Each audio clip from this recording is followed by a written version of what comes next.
Hello and welcome. I'm Melanie Moorcroft. Today we're going to be talking about how to create a more engaging culture by reviewing our meeting planner and format.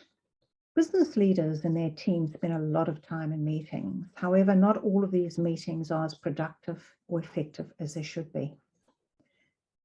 Meetings also impact the productivity of your business and are a quick way of improving your own productivity and that of others in the business. Some questions you should be asking here are, how many hours do you and your staff spend in meetings each week? How engaging and productive are they? Poorly run meetings waste time and money, but they can also be harmful to your well-being. So when did you last review your business meeting planner? And when did you last review the format of your meetings? Think of the average hourly wage cost of the people attending your regular meetings, and then add another 30% for overhead costs. Then multiply this amount by the number of people for the time at the meetings. This should give you a rough estimate of the cost of the meeting. This is not counting opportunity costs of doing something else. Hopefully the outcomes of the meeting or return on investment in that meeting are greater than the meeting costs. So are your meetings a waste of time, a waste of money or energy?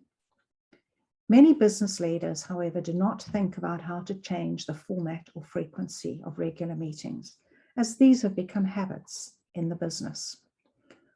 Often people do not say what they really think about the meetings or the value of the meeting. Poorly facilitated meetings not only waste resources during the meeting, but they also impact the engagement of your people after the meeting has finished. People get frustrated in meetings when things are not going well, and any sense of frustration does not go away immediately after the meeting. It can linger and affect productivity after the meeting. Ideally, we want people to leave the meeting with a greater sense of satisfaction, collaboration, and connection. Meetings are where your organizational culture is perpetuated. This usually corresponds to how people believe the organization is being led and forms opinions on the effectiveness of business leaders. So what can you do to change the amount of time you spend in meetings? Can you claim back 1 or 2 hours each week? Can you make your meetings more engaging and productive? Some of the things you could be thinking about here are the timing of your meetings and the duration. Are they for a full hour, 30 minutes or 15 minutes? Why do we need to put a full hour meeting in a diary each time we call a meeting? When do your meetings occur? Are they when people are fresh at the beginning of the day and really looking forward to getting into work and getting that accomplished? Do you have meeting-free time zones or meeting-free days? There are some critical steps for effective team meetings, and the 3 key steps are preparing for the meeting, the actual meeting, and what you do after the meeting. During the meeting and before and afterwards, group dynamics are also important. Some of the questions to consider before the meeting are creating what we call a POP, a purpose, outcome, and plan or agenda for the meeting. Do people understand the meeting rules? What's your cost benefit of having the meeting there? Is there any pre-work? Are there presentations, resources, or technology you need to organize? During the meeting, you need to have really good facilitation skills around problem solving, decision making, being able to close the meeting and ask people how things went during the meeting. After the meeting, make sure that you prepare and circulate the minutes, follow up any actions. One of the key things during a meeting is managing the group dynamics.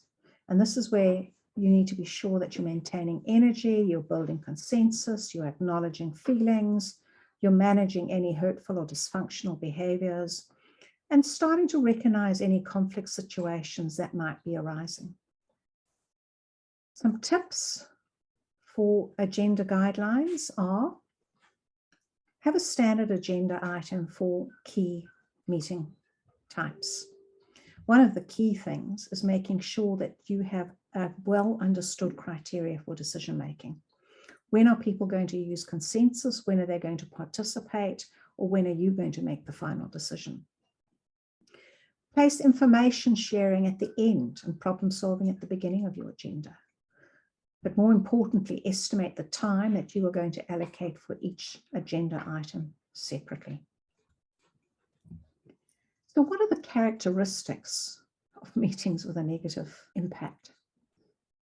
From some research that we've shown here, people drift from the subject, there's poor preparation, questionable effectiveness of the facilitation. There's a lack of listening by people. Sometimes we get verbose participants. The length is inappropriate, too long, too short, and there's lack of participation. So think about these criteria. How do these impact your business meetings? One of the things we can do is think about rating the items in your business meetings, the frequency, the duration, your preparation, your output or outcomes from the meeting. Did you use the time wisely? What was the participation like? How are decisions made? And your follow-up actions or next steps. So what will you do to make your meetings more effective? Can you gain some more time back in your week that you can use elsewhere? Can you gain some time back for your staff? Small changes in our leadership in meeting design and facilitation will have a big impact on the culture and productivity of the people and the business.